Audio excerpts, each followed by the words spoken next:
Well, welcome to this class, Spirit of Health. I'm Vaughn, and we are going to talk about the power of the blood, understanding functional blood work. So to those online, I asked the question to those who are here in person, like, what was your interest in this course? So I'd love to hear your comments if you just want to comment on, why you're interested in this course. I will say from my standpoint as a naturopathic doctor, I've been doing this 15 years, and I have really probably been only really interested. There's a little bug trying to get me. Sorry. So if I'm like smacking myself in the face, that's why. I've probably only been like seriously interested in blood work in just like the last 2 years, which seems kind of mind-boggling. It's like, what was I doing for the 13 years before that? Like, I don't know. But no, I've always been really big into lab testing and, helping people with mold and parasites. And I've done a lot of classes on all of those things. But I've also been a Christian the entire time I've done this. And I believe in the power of the blood from a spiritual standpoint, but also from a physical standpoint. And that's the first point I'm making here, is that, this isn't just a physical thing, the blood. There's also a spiritual component to it. And the Bible and God is really, really big on cleanliness of the blood. And I'm also a big believer in clean versus unclean. And a lot of the issues and the diseases we're dealing with today, whether it's from a physical standpoint, an emotional standpoint, or a spiritual standpoint, it really comes down to clean versus unclean. And it'd be like super fun to go down that rabbit hole right now, but we can't. But the reason I'm highlighting that related to the blood is because if your blood is clean, you're probably going to be pretty healthy. Right? And because it's such an indicator of overall health. Like if you study Chinese medicine, it's all about reading the blood, reading the pulses. They can tell you things about your life just by checking your pulse. Like crazy things like, did you know me or something when I was a kid? Because they'll say like, when you were 5, such and such, and they'll be right. It's kind of weird, but that's how big of a deal like the blood is in other systems of medicine, like Chinese medicine. And I did put Leviticus 17:11 here. It says, "For the life of a creature is in its blood," or other translations say, "The life of all flesh is in its blood." And so really the blood of an animal, the blood of a human being, that's where the life of that creature is. And it is interesting too, like, sorry, just to be gross for a minute, but it is interesting how quickly blood becomes rancid, right? When it's out of the body. Like it immediately goes bad and gets rancid, because that's where the life is. And so I think it's really important to understand blood work. And so I've really kind of made a deep dive into understanding blood work. I use the term functional medicine because people have heard of functional medicine and their brains can connect with functional medicine. I'm okay with functional medicine to some extent. It's just there's a lot of mixture in functional medicine. So I prefer to say I do natural medicine. I really try to be as pure and clean as I can with everything I do in using lifestyle and nutrition and oxygen and sunshine and herbs and food and, not mixing in. Although I do think there is a place, I will say, especially in really serious chronic illnesses like cancer, for example, where there's a place for functional medicine, where you're combining certain pharmaceuticals with natural things. Like there's a lot of good things happening in that arena, even though we might may or may not disagree with those things. Like sometimes you have to use serious things to heal serious issues, right? Fair enough. So today I primarily want to talk about the difference between, again, I'm using that word, functional blood work versus traditional. Traditional would be like just what we've been doing and what we've been used to for the last 70 years. Like just going to a medical doctor, getting your blood work drawn, and having your doctor say XYZ about your blood work. Now, let me just ask you if any of you have, well, let's do this. How many of you have ever had your blood work done at a doctor, a general practitioner, a family doctor? Who's had their blood work done? Everybody here. Okay. Now, how many of you did your doctor explain to you what those markers meant on your blood work? What yours did? I explained it. Oh, you explained it to him. Oh, okay. Your wife did. Yeah, okay. Is she your doctor? So it has been pretty mind-boggling. The hundreds and thousands of people that I see that never, not one, have I had any medical doctor explain to people their blood work, which means either they don't really understand what it means themselves, or they don't take the time to do it because they don't have time, or both, or I don't know. But it's like, to me, it kind of defeats the purpose of going and getting blood work done if you never understand what any of it means. Yes? I just wanted to put this out there, but this whole line chart thing, because I'm a nurse and I understand a lot of things, but, we're getting test results and lab work and blood work. They don't even call you. Nobody even calls you. You just Right. get a post in your chart and you read it, and Yeah. there's not even communication. Yeah, and so she was just saying that, they don't even call people, they don't even communicate about it. And what's interesting about it is sometimes the markers are off, like extremely off, even from their standards, high, low. Oh, did they talk to you about that? No. Well, it's even off on their own ranges, by their own measurements. They're still not talking to people about it. So again, it just begs the question, like, what's the purpose of them even doing blood work? So anyway, we want to talk about all that. So I've gotten into blood work because I really, really think it's a good measurement tool. I still think we need to figure out root cause. I still think people have problems with mold and parasites and Lyme disease and mercury and uranium and on and on and on and on, right? We live in a toxic world. So I still think we have to figure those things out. But blood work can help us with so many things. And next week, I will have the TV and I will show you all the markers that we check. We call it comprehensive blood work because that's really what it is.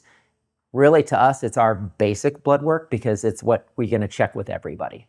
Now, there might be a few things we'd add on if the person wants it specific. Like if you want to know your blood type, like we can add that on.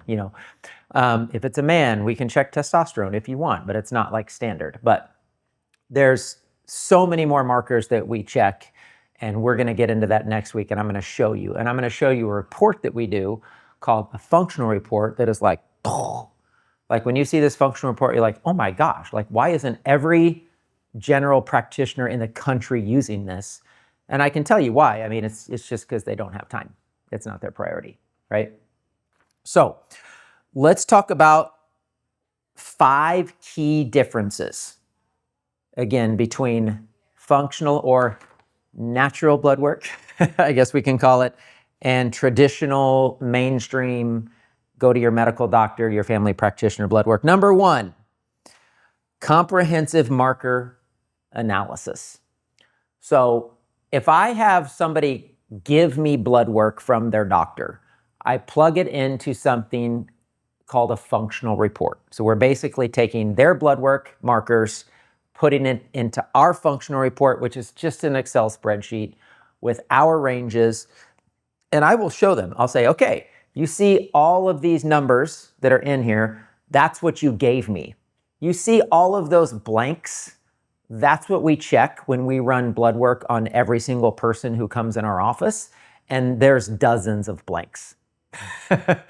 Like, I have never had one person come in. Now, I've had a couple people come in that they checked a lot, and I was like really surprised, but I'm talking like 2 out of 1,000. Most people, they check a very few markers, and I'm like, how do you get any information out of that? And, I understand it to some extent, kind of maybe, because maybe they're worried about the cholesterol, so all they check is a lipid panel, or they're worried about their thyroid, so all they check is the thyroid markers, or whatever. And doctors have specialties and things like that. So sometimes the blood work's related to that specialty, so I get it. But the whole point is we need to be looking at the person as a whole. So that's the point number one, is functional practitioners check many more markers than standard MD labs. Many, many, many more markers. And I can't tell you how many because, again, every doctor is doing it different. They're checking different things. They're checking what they think is important to them. But we're checking everything every time because we want to get a comprehensive big picture look at what's going on with that person. Oh, here, did you want to get notes? Here, can you hand that back to him? Thank you. You're welcome. Can we, you want another, sorry, I didn't get you notes. Okay, sorry. Yep, there you go. Yep. Okay, everybody else good? Cool. So yeah, we're not just looking at one isolated section. We're looking at a complete picture. I could give you so many examples. Maybe we'll go into more examples next week. But for example, let's say somebody's diabetic and they have issues with their blood sugars. The first thing I go look at is their triglycerides. That's the most important thing to me, related to like why they have blood sugar problems. Well, most doctors, if they're checking people for diabetes and blood sugars, they don't check their triglycerides. So you're not getting a complete picture. If somebody has a thyroid issue and they go to endocrinologist and they check their thyroid numbers and their thyroid numbers are off, well, you better check their liver numbers too, because liver is critical to thyroid function, especially related to T3 to T4 conversion. So you have to know if thyroid hormone is being converted properly, and that's the job of the liver. So, I'm just giving you a couple of basic examples of like, you have to look at the whole picture and you have to look at everything because everything relates, right? We're not like one individual piece. Everything in the body relates to each other. So we have to look at the whole picture. So again, much, much more comprehensive analysis of markers to look at the whole person. That's the main point number one that's different. Number two, the ranges are extremely different. In some cases, very extremely different. The one example I'll give you, I put it in here, I put it as insulin. A marker may appear normal on a standard lab. It indicates early imbalance in functional ranges. So the medical range that we have, and again, this isn't universal. Different doctors are going to have different ranges. The ranges that we see that come in from a medical doctor, that range is from 2 to 19 for insulin. So your insulin could be 17, and they would just say, oh, it's a normal range. And that's the other thing I've seen a lot with people that come in. I'll give the example of EGFR as well, as another good example of this. But with insulin, their range is 2 to 19. So if you're 17, they don't even say anything about it, right? Our range is 2 to 5. That's a really big difference. So if somebody has an insulin of 10, that's twice the high range, and they're already developing insulin resistance. So I'll ask my super brilliant audience, why is the medical range 2 to 19? And why aren't they talking to people when it's 16, 17, 18? From my understanding, the medical ranges are based on general population. They take averages from the entire population, which is very healthy. Yes. And that's how they come up with the ranges. That is how they come up with the ranges. Yeah, and that's so she said the general population is how they come up with the ranges. And that's true. If you look at our ranges for our labs that we run, for mold or whatever, it's the same thing. It's because they checked a certain population group and they get the test results back, and that's how they come up with the range. So that's absolutely true. But obviously the general population is not very healthy, right? So that's a problem. So what's another reason? Okay, so that's a good answer. What's the reason they're not talking to you about it when it's 16, 17, 18, even though their range is 2 to 19? They can't medicate it at that point. They can't medicate it. That's the exact right answer. Okay? They can't, by their standard of practice, they cannot prescribe you a drug unless they can first diagnose you. And then once you're diagnosed, they can give you a drug. They can't diagnose you by standard of practice unless you're beyond the range that qualifies you for that diagnosis. So you literally could be sitting on the edge of diabetes at 19, and they'll be like, "Oh, you're fine, but you might become a diabetic, so come back in 6 months, and then when you're a diabetic, I'll give you a drug." Right? I mean, they probably don't say that, hopefully, but kind of. So that's the other big difference, is that they are trying to give you a diagnosis, prescribe you a pharmaceutical drug, where we in our world are trying to say, hey, your insulin is 10. It should be 2 to 5. You're starting to develop up insulin resistance. Let's talk about why. Let's talk about the strategies to get that down between 2 and 5. And guess what? You'll never have diabetes. You'll never have to worry about it. Your doctors never have this conversation with you. This is why I'm super excited that after the first of the year, we're actually coming out with basically a preventative medicine program through Spirit of Health that's just going to be based on blood work. We're going to get people's blood work. We're going to interpret it for them. We're actually going to give them a lifestyle plan for what they can do for the next 6 months, and then we're going to recheck it, and we're going to make sure either you're reversing the issues you have or preventing you from getting issues. Nobody's doing that. So I think it's greatly needed, which is why we're going to start doing it. So, I was going to mention EGFR. This is another one that drives me crazy. So EGFR is glomerular filtration rate. It is the rate at which your kidneys are filtering waste. So it's a very important kidney marker. To me, it's the most important kidney marker. If I'm trying to figure out kidney function, I'm looking at GFR. And so, and it's not this exactly, but you can kind of roughly say, like, this is the percentage in which your kidneys are functioning, right? So if you're at 30% kidney function, that's bad. That's really dangerous. If you're at 90% kidney function, that's good. So most of the ranges I see that come in from the medical doctors is greater than 60. That's the range. Greater than 60.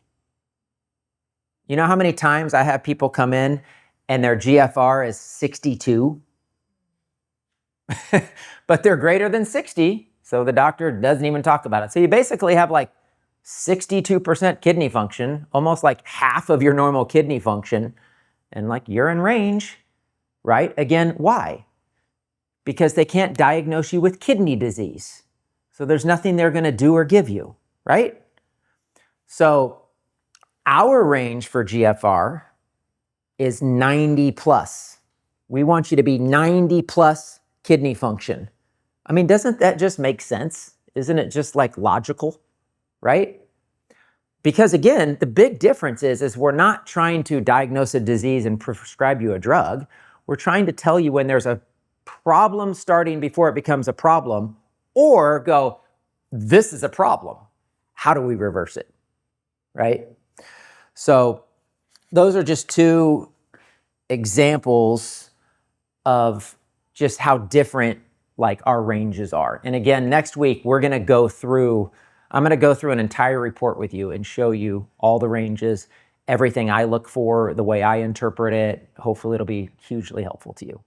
Did you want to ask a question? I was just gonna say, when he's gotten his test results back with the EGFR, they actually even have another quantitative number that's based on if you're African American, and you have a different Yes. standard. Yeah. Yes, and it's kind of like what she said. It kind of like different population group can have different numbers, different statistics. So you'll see that with hemoglobin and hematocrit. You'll see it's different for men, different for women.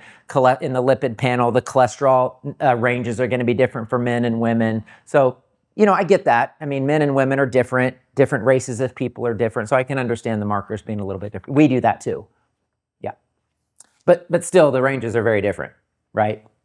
Even among those population groups between natural medicine and, traditional medicine. So, all right, number 3, education and interpretation. Functional practitioners explain the meaning of each marker. What? Are you kidding me? Like somebody's actually going to educate you? It's really dangerous, right? Knowledge is power. If you get educated, that's really dangerous. Then you're not going to be reliant on them for the rest of your life. I mean, our mission statement is to educate and empower people, to declare God's rightful place. If you don't know our mission statement, it's to declare God's rightful place in medicine through education and empowerment. It's our mission statement. Is to say it's all God. That's where the foundation of all life is. That's who's really going to help you heal and get you well, not me. You're created in His image, not my image. And if you get educated and you get empowered, then you're actually responsible and you're in control of your own health and your own body. What a concept. So it's called freedom. There's too many of our systems in this world that are enslavement systems. Could go down a whole nother fun rabbit hole with that one. But most everything that we do in America and that we're taught is to enslave us and control us. And so we have to have people who are pioneers in their industry to help get people free, whether that's banking or insurance or medicine or the tax system or whatever. You kind of have to be a little careful these days. Or do you? I don't know. We'll see. But we would like to believe we're free. But we're kind of more like the frog in the boiling pot, right? Like we have just really come to believe our doctors, trust our doctors, do what they say, take what they say. I mean, I'm just going to give an example because it's fresh today. It's heartbreaking. I'm sorry to share this story, but there was a young boy, 12, 13 years old, healthy, athletic, played tons of sports, brilliant kid, goes in for a regular doctor check, and the doctor said, hey, I think you should get his HPV vaccine to prevent him from getting cancer. And he got that vaccine, and he became disabled, paraplegic, wore a neck brace. I heard him in an interview talking about how sad it was that he can't go into the game. He just has to watch from the sidelines because he took this vaccine.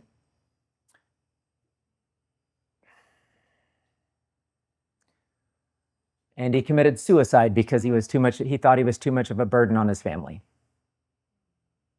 This is what's happening in medicine that nobody talks about.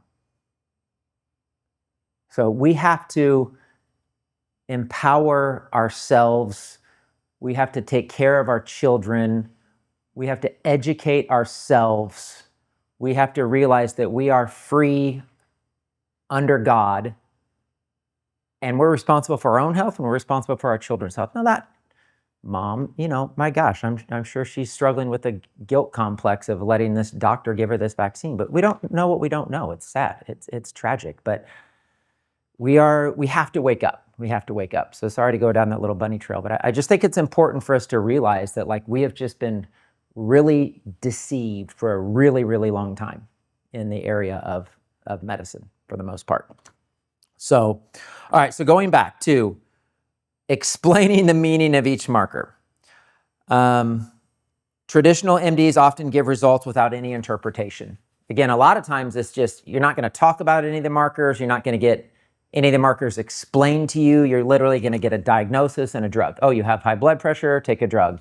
Oh, you have a high cholesterol, you need a statin drug. Oh, your TSH is high, here's your, levothyroxine or whatever. It's just diagnosis, prescription. And that's what they learn in school. And that's unfortunate. So we are going to educate and empower people to what these markers are, what these markers mean. When I show you the functional report next week, it's super cool because it actually gives you a paragraph explanation of each marker and what it means if it's high and what it means if it's low. So again, you actually have an understanding of what can move these markers. Is it just a B vitamin deficiency? Is it dehydration?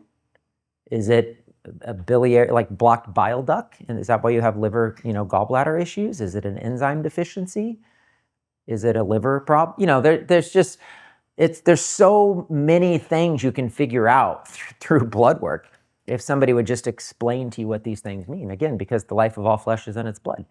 So you can get lots of really good understanding of your body if somebody would explain some of these markers to you.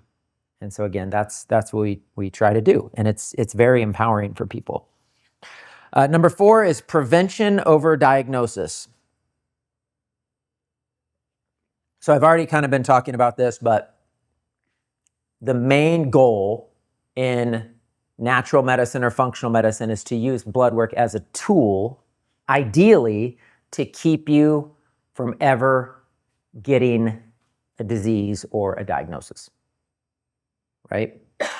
And so that's not how it's used a lot, and that's why I kind of want to change it a little bit, at least in my practice, where I'd love to see people who are generally healthy or they have just a couple little issues going on, so we can just check their blood work and figure out what's going on and get them back in line. And I had one of those yesterday, which I told him, it's like, this is kind of a rare case that I have. It's like he had some sleep issues and he had high cholesterol and he had some blood sugar issues, and he's like, I just want to get these things figured out. And I'm like, oh, we'll just do some blood work and give you some recommendations, and you can come back in 3 months and we can see how it worked.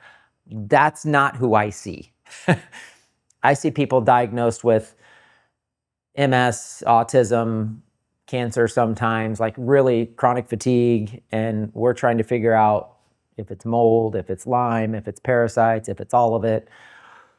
And that's fine. I love trying to help people with chronic disease, and it's there's a lot of fruit in it. It's really hard. There's a lot of fruit in it. Got a lot of epileptic. They're not diagnosed epilepsy, but they're having seizures regularly. I have a lot of those right now for some reason. I have like 5 or 6 seizure patients right now. I mean, praise God. Yeah, I'm trying to think. Every one of them is doing significantly better. So praise God. But, and I'll just tell you, I'm not saying there's multiple causes. I think I talked about this in a class recently. I believe MS. I believe seizures, I don't want to say 100%, but the vast majority of them have parasites in their brain. I wonder if they'll talk about that in your Christian program. We've covered it just a little bit. But time and time and time again, I see people with brain issues, neurological issues, seizure disorders get better when we work on parasites over and over and over and over. So if you learn nothing else for your future career in natural medicine, that is a game changer. So our goal is prevention, really. So again, that's why we're kind of coming out with this program. But I see people, and when I get their blood work back and it's really bad, that's really a concern to me. It really is, because again, the life of all flesh is its blood. Like, there's a lot of people that are sick and they go to the doctor and the doctor's like, your blood work's fine. how are things at home? You sure you're not depressed? You know, whatever. They kind of go down that route because they don't know what else to do. Now, if we do blood work, we're going to find stuff because our ranges are so different. So that's important to understand. But also, like when people's blood is compromised, then there's really serious issues. So sometimes I like to give people good news and I get the blood work back and they're sick. Like they don't feel good at all. So I'm not trying to sugarcoat anything. But if I get their blood work back and I'm like, oh, your blood work's not too bad, that's actually good. Because the body, because we're designed in the image of God, because the life of all flesh is in its blood, the body's always fighting to keep the blood healthy, right? So the body will try to fix and balance and move and rob Peter to pay Paul, so to speak, and do what it can to keep the blood healthy while other things in the body are failing. But when the blood gets really compromised, then the person's in a really, really serious situation. Now, the good news is then I can use checking their blood work as a really good gauge to know that they're getting better. And when I say crazy stuff, you guys know the range for cholesterol, like roughly 200, right? Is like high technically. I had a gal with 650. I've seen triglycerides in the 700s. I've seen blood sugars in the 500s. Just insane stuff. Should we see that in the blood? Like, is it thick or is it? I have no idea. I would think they have thick blood. Absolutely. I mean, if the red blood cells and hematocrit and all that's high, then that's thick blood. I call it sticky blood. I'm like, you got sticky blood. There's different reasons you have sticky blood. But my point is that when there's major issues in the blood, then I will use that as a primary tool to make sure things are getting back into range. I'll give you an example. I had a guy today I was doing a follow-up with, and he's got neuropathy in his feet. And it's not really any better yet. And he's been going after it, doing all the stuff, the diet, intermittent fasting, like he's going for it. And we checked his blood work, and it was like 90% awesome. All kinds of improvements. Liver function better, kidney function better, magnesium back into the normal levels, like all this great stuff. But what wasn't better, not only was it not better, it was worse, was his glucose, his A1C, and his insulin. Now, if blood sugars and diabetes is linked to neuropathy, then we can do all kinds of great things and he can see all kinds of improvements. But if his goal is to fix the neuropathy, then he needs to fix his blood sugars. So we really honed in on that. Okay, what else do we need to do to fix this blood sugar problem? Because everything else is looking awesome. And he's better, but he still has the neuropathy. So again, this is just one example of how you can use blood work to figure things out and to help somebody get better and know what's better, what's not. I always recheck blood work with people, maybe every 3 months, sometimes every 6 months, kind of depends on the person, but it's like, hey, let's see what's improved. Let's see what hasn't, and let's make the adjustments we need to work on those things we still need to work on. So,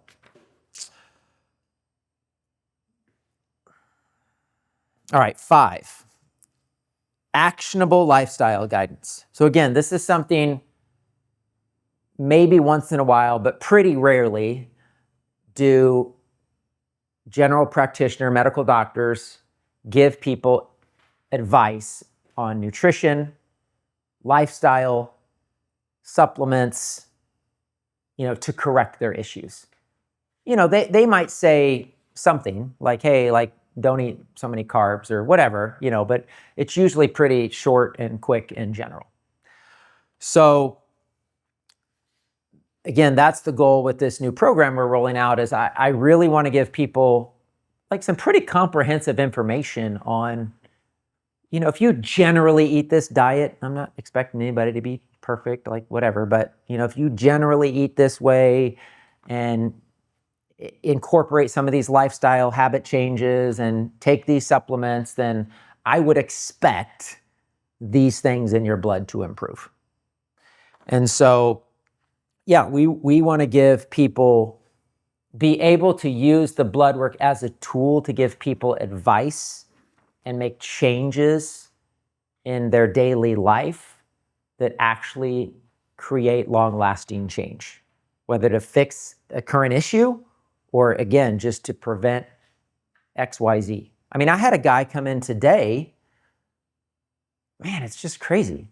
I had a guy come in today who had been on a statin drug for high cholesterol for 30 years. 30 years on a statin drug. You know why? He had high cholesterol. He had heart disease in his family. His dad died of a heart attack. So he's scared, of course. Hey, my dad had this. I got high cholesterol. Gonna take the cholesterol drug. 30 years. Which that could have been like an easy fix in 3 months. And you get 30 years on a medication that is called the mind eraser and the memory zapper and destroys your hormones and weakens your muscles and pulls all the CoQ10 out of your body and pulls your magnesium out of your body. And guess what? His cholesterol didn't even get lower. But he thought he was preventing heart disease. Again, this is just the deception and the misunderstanding of our current medical system to really have any concept of understanding health. So yeah, it's kind of mind-boggling. MDs may rely on pharmaceutical interventions which can manage symptoms but don't necessarily improve the body's innate function. And you guys all know that. You guys are smart. You guys know that medical pharmaceutical drugs cover up symptoms. They don't treat the real issue. I'll take it a step further because I don't know why I said this in one of my consults today. Sometimes stuff just hits me and I just go for it. But I was like, pharmaceutical drugs. So your body's designed in the image of God. I love saying this. Your body's designed in the image of God. Your body is your friend. Your body is your holy temple. Nothing your body's doing is wrong. Everything the body's doing is exactly what it's supposed to be doing based on the circumstances happening in your body or to your body. So your body doesn't just fail. It's a sign, it's a wake-up call, it's a signal, it's an indicator, it's the engine light in your car saying something's wrong. God wants us to correct those things because something's out of alignment. So that's one way to look at it. And to take it a step further, nutrition, the right supplements, exercise, breath work, sunshine, getting enough sleep, reducing stress, you can go on and on and on, will fix those issues, right? What a pharmaceuticals drug. What do pharmaceutical drugs do? Every pharmaceutical drug blocks something in the body, or another way to say it is every pharmaceutical drug blocks God's design of what the body's trying to do in that moment to tell you something's wrong. We're going to numb the pain, right? We're going to shut off this enzyme so that we're going to calcium channel blockers. We're going to block calcium in your body to lower your blood pressure so that you can't get calcium into your endothelial cells of your cardiovascular system. Does that make sense? Of course, all medications are going to have side effects because they're blocking and doing something contrary to God's design of the human body. So I'm on a mission to get people off of pharmaceutical drugs and onto the things that God created, that he created in the Garden of Eden, and he said it is good. You need nothing else. And we made everything else. Didn't we? So, but that's where we're at. So it's okay. And you can't just quit every drug cold turkey and blah, blah, blah. We can't get into all that. But, there are some you can stop cold turkey. I mean, my joke about statin drugs is the number one side effect you're going to feel is you're immediately going to start feeling better. So just be prepared for that. because they're so dangerous and completely unnecessary, and everything about it is a total lie. Now, obviously with pain meds and antipsychotics and antidepressants and all kinds of other meds, you can't just quit them cold turkey. It'll be a disaster. Okay, so you got to work with somebody who can help you with those things. All right, so those are it. Those are the 5 big differences between what we do and how we look at blood work and how traditional MDs look at blood work. And so this is just a little bit more information on the blood, which I could have put a lot more in here. I'm a big believer in clean and unclean. I don't know what stuff you guys see on the internet these days or whatever, but let me just put it this way. We talk about parasites, and so many diseases are linked to parasites. The number one food that is home to the most parasites, that spread parasites to people all around the world, is pigs. Pigs, pork. We'll start with the P. So I and my family, we don't eat pork, not for, legalistic reasons.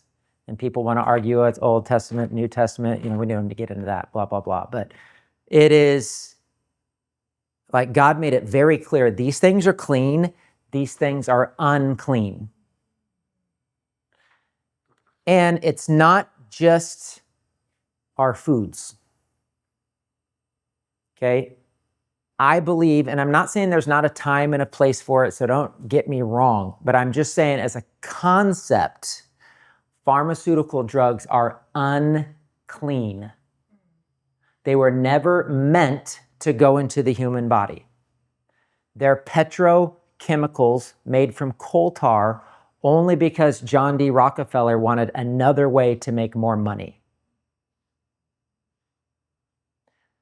They were never meant to go into the human body, period. Okay, we were never meant to inject things under our skin and into our children that contain parts of other animals and monkeys and chickens and aborted fetal tissue and formaldehyde and mercury and aluminum and polysorbate 80, which is why that kid who got the Gardasil vaccine became paralyzed and killed himself. That's not medicine. It's unclean. I'll just say it, I think it's demonic. I think vaccines are one of the most evil things that ever started. And if you don't want to believe me, that's fine. But what I would encourage you to do is research the history of measles, research the history of polio, and you'll see the whole vaccine industry is built on a lie, and it's a house of cards. It is falling right now. It's all over the internet. Measles by 1960 was 0.02 out of 100,000 people. It was gone, eradicated, didn't exist anymore. 1963 is when the vaccine came out.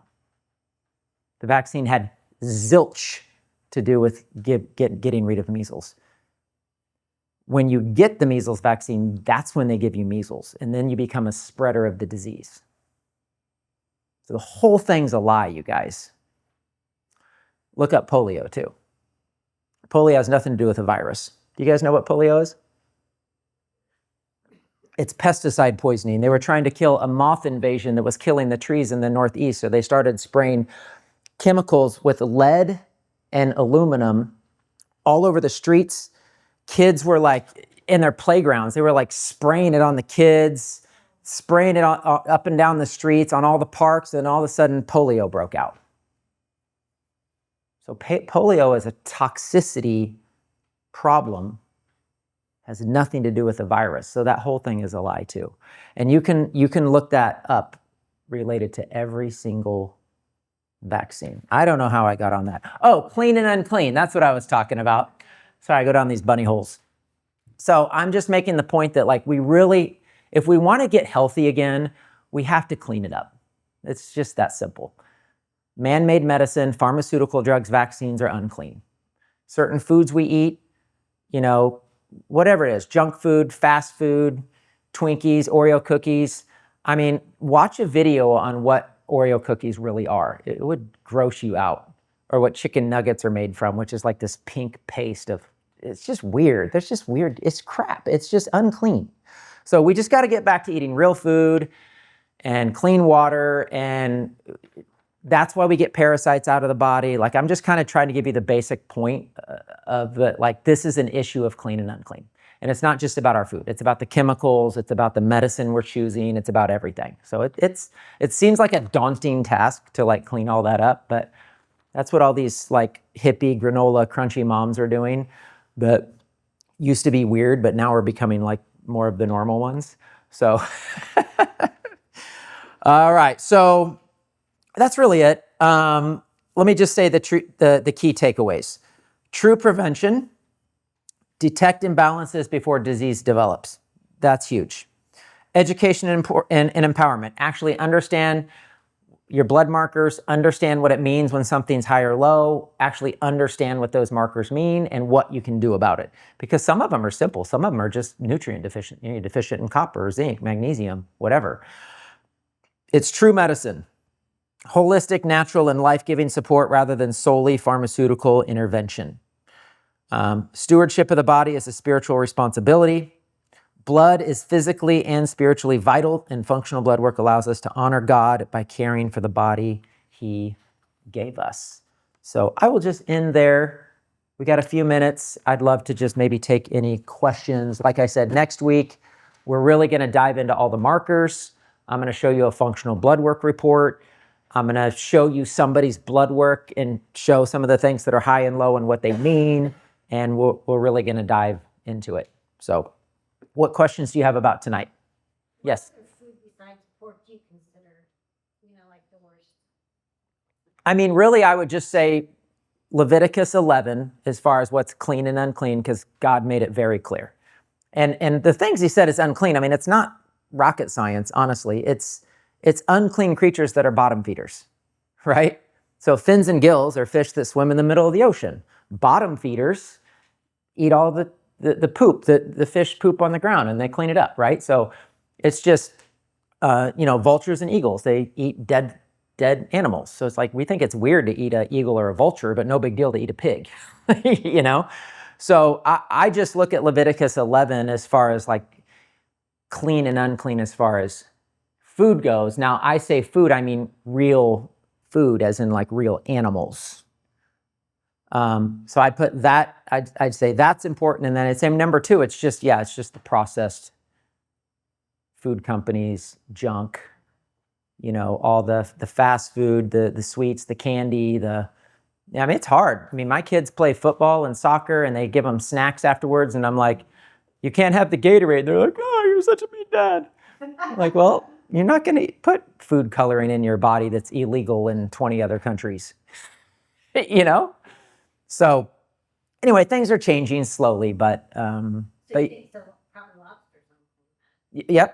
Yep, shellfish are unclean. Yep. Now again, it's not a salvation issue. If you eat lobster, you don't like lose your salvation, right? But like I do think it's a clean unclean issue. I just do. I know I have tons of friends who absolutely love Jesus with all their heart, and they just eat the heck out of bacon and don't care. And that's fine. Again, it's not a salvation issue, but it is absolutely unclean. And you're just risking getting tons of parasites. You can't even cook them out. Pork is so bad. I know, it's gross. What other questions do you have? Online? Yeah, we have says if I need to detox my family from vaccines, what's the first step? If I need to detox my family from vaccines, what's the first step? That's a pretty loaded question. Yeah. I would say liver support, a good liver formula that's got glutathione and milk thistle, dandelion. We have one called Advanced Detox Support by Mother Earth Labs. I love zeolites. So we have one called Vitality Detox Drops. It's a zeolite. And so zeolites bind metals. It's one of the best things zeolites are known for. I like humic and fulvic minerals too. Those are easy to take. Those are plant minerals that also bind and remove toxins from the body. So I'd say when you're talking about, vaccines, you're talking about metals, you're talking about damage to the liver. That would be a good place to start. BioRay has a micronized chlorella. It's called NDF detox that they use for vaccine detox. We have it hanging on our shelf, but BioRay has a vaccine detox guide, and it's got a lot of these things. It's got like a liver formula, a gut formula, the micronized chlorella. They don't have the humic and fulvic minerals and the zeolites and all that, but those would be some things that would be a good place to start. What else? One other question online was, does NP thyroid block anything that you are aware of? NP thyroid is different, I believe. If that's similar to Armor, I think it's a glandular. Maybe they can clarify. I believe NP thyroid is a glandular. Here's the main difference is the thyroid glandulars that you are prescribed are from pig. And the glandulars we use are always from grass-fed New Zealand cattle. And the reason New Zealand is the only country in the entire world where no cow's ever been diagnosed with mad cow disease. So that's the main difference, is it's unclean if it's from pig. And so I'd rather use cow glandulars. But no, it doesn't technically block something. But that example is a more natural product in that it's a gland from an animal. It's different than a petrochemical pharmaceutical drug, which most of them are. Very few things prescribed by your doctor have anything natural. That's a very rare exception when they prescribe glandulars for thyroid. And actually, that's under attack. It's like one of the only natural things they prescribe, and it's like they're trying to get rid of it. It's just so weird. Anyway, what else? No? You guys got it all figured out? I have a question. Sure. Since it is so common, how often do you recommend people doing cleanses for that? Yes. So how often do you recommend people doing a parasite cleanse? In America, like pre-1950, and in other indigenous cultures around the world, it would be very normal to parasite cleanse twice a year. What do you recommend? Yep. That's always been a normal part of every culture in all of human history until now. And now we need it more than ever because everything is so unclean, including our bodies. So would you do it every month around the moon? Yeah, so twice a year to do like a hardcore parasite cleanse. I'll just tell you my general rule of thumb for parasite cleansing. Okay, get a good parasite cleanse and do it. We have an advanced, it's Cellcore Advanced Parasite Cleanse. It's just the best one ever. It's a 20-day parasite cleanse. So here's the general rule of thumb. Get a good parasite cleanse and do it. If you clearly see something in your stool that looks like a parasite or looks odd or weird or whatever, it's abnormal and it's working, or you're feeling better, you're having symptoms, and the symptoms can be good or bad. I mean, if you're having some kind of a response, you continue that parasite cleanse until you don't see anything or you feel like you've reached a wall. It's not really doing anything anymore. And the longest I've seen is 3 months. I mean, I had a young 23-year-old blonde girl. You'd never think in a million years she had parasites. She passed parasites for 3 straight months. And it changed her life. She actually became a natural health care practitioner because it changed her life so much.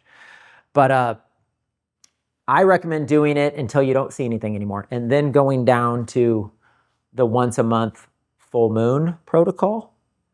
But in the full moon protocol, because I don't have it in my basic full moon protocol, I always add clove to it. I always add 2 capsules twice a day of clove in the full moon protocol to make sure you're killing eggs, parasite eggs. So that's the general rule of thumb for parasite cleansing. Or like if you have kids and you don't necessarily suspect parasites or you don't see anything major, then yeah, just do it like twice a year. So real quick, with the full moon, then how long is the treatment? Because if the treatments are, like you said, 20 days, then you're starting it again. No, you take it every day, you don't see anything anymore, it's been a week, you see nothing, you think, oh, I've reached a wall on this. Then you only do a parasite cleanse once a month for 5 days around the full moon, 2 days before, the day of, 2 days after, or whatever. It's close. If you start at the day of the full moon and do it 5 days, that doesn't matter that much. But you're just doing 5 days once a month around the full moon. So in other words, you're not taking parasite stuff every day. You're only taking parasites 5 days once a month. What product is it that's 5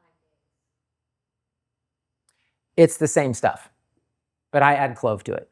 But so the cell core or? Yeah, it's para 1, para 2, para 3, biotoxin binder. So you take everything for 5 days? Yeah, around the full moon. And then the Clarkia 100, Mhm. that has clove in it. So Yes. you use that? I use the Clarkia 100 all the time. I love that. Yep. You could do one or the other. Yep. Yeah, as long as you're getting clove consistently, I think that's important. Yep. And that's mainly intestinal parasites. If people have blood protozoan parasites, which we'll get into the markers next week more, but like eosinophils is a way you can look for parasites in the blood. If somebody has high eosinophils, I assume they have parasites, which I assume everybody has parasites anyway. But that means there's parasites in the blood. So I'm going to actually give them a blood protozoan parasite protocol, which is going to be all liquids that get into the blood. So it's going to be a little bit different than like intestinal. Treatment or just eating a liquid diet? No, I'm talking about the herbal treatments are different. So we can kill parasites in the blood versus just intestinal parasites. Anything else online, Joshua? Nope. Rock on. Okay, well, we finished on time. Thanks, guys. Next week, yeah, we'll dive in a little deeper.